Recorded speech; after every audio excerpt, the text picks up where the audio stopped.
केवल इनका भरोसा ले लो, केवल इन अपने छल कपट का, अपने व्यवहार का, अपने किसी बल का नहीं, केवल इनका भरोसा ले लो। चमत्कार हो जाएगा जीवन में, आपको पता नहीं चलेगा कैसे हुआ। कभी ऐसे नहीं हुआ, कभी किसी से ऐसे नहीं हुआ। इसका कैसे हो रहा है, कैसे हम सबका उदर पोषण हो रहा है, वृंदावन वास हो रहा है, सब चल रहा है। कैसे प्रभु चला रहे हैं? क्या आप सबको नहीं चला रहे हैं? पर आप अपने को कर्ता मान रहे हैं, इसलिए आपको अनुभव में नहीं हो रहा, इसीलिए आपको परेशानियां हो रही, क्योंकि आप कर्ता बन रहे हो। अगर विश्वंभर कर्ता को कर्ता मान लो और उनके आश्रित हो जाओ तो जो चाहोगे मिल जाएगा, अगर ना चाहोगे तो वो मिल जाएंगे। जो चाहोगे मिल जाएगा, बिल्कुल कोई चाह न करो तो वो जो व्यवस्था उनको करनी करेंगे और वो स्वयं मिल जाएंगे।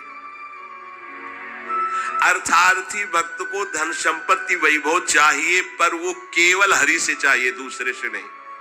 पर ये ध्यान रखना, इसकी परीक्षा होगी आपकी। अपने इष्ट देव के अनन्य होकर के यदि आप अर्थ चाहोगे तो बहुत जल्दी आपका परिवर्तन होना शुरू हो जाएगा। पर आचरण आपके पवित्र होने चाहिए, भी ध्यान रखना। आचरण की अगर पवित्रता नहीं तो फिर शिकायत मत करना।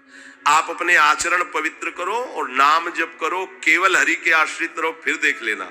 अगर आपको लगता हो कि भगवान के भक्त बहुत गरीब और ऐसे, सच्ची पूछो, उनको आकांक्षा नहीं होती। प्रभु जबरदस्ती व्यवस्था करते, उनको आकांक्षा नहीं होती। 4 रोटी मांग ली, ऐसे ही पड़े, पूरा जीवन प्रभु के लिए।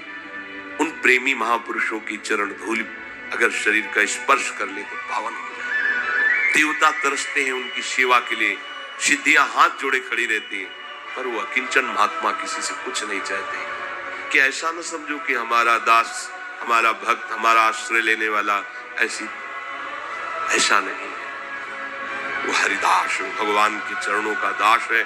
समस्त ऐश्वर्य संपन्न भगवान उसके अधीन हो जाते हैं, वो भक्ति करता है। अगर आपको अर्थ चाहिए तो केवल भगवान का आश्रय ले, दूसरे का नहीं। अब ये कोई छोटी मोटी बात नहीं, देख लीजिए अंदर से। अपने बल का आश्रय नहीं, किसी दूसरे व्यक्ति का आश्रय नहीं, किसी दूसरी देवी शक्ति का आश्रय नहीं, केवल श्री हरि का आश्रय।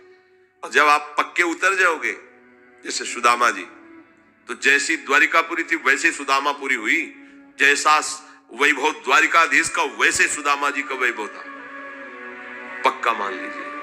लोग समझते नहीं, ऐसा ना समझो कि ये केवल कथाएं हैं। आपका जीवन स्वयं एक कथा बन जाएगा।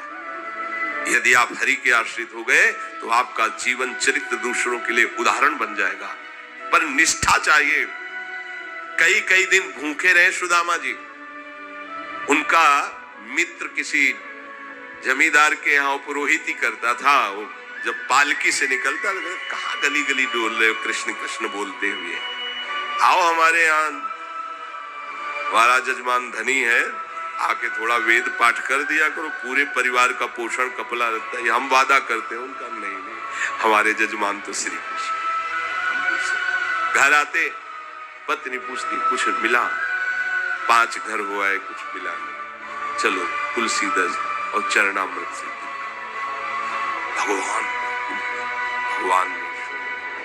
अगर धन ही चाहिए, सुदामा जी की इच्छा नहीं थी, उनकी पत्नी की इच्छा के कारण वो भी इच्छा भगवान ने पैदा की।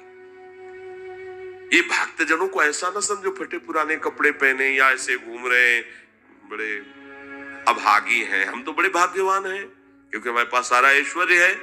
ऐसा ना समझो उनके भाग्य में ऐश्वर्य बनाने वाली मशीन मिल गई है, श्री हरि। वो इस ऐश्वर्य को क्या करे, श्री हरि मिल गए, जिनके रोम कूपों में अनंत ब्रह्मांड वास करते हैं। वो भगवान उनके यार हैं, उनके प्यार हैं। वो दूसरे की तरफ क्यों ताके?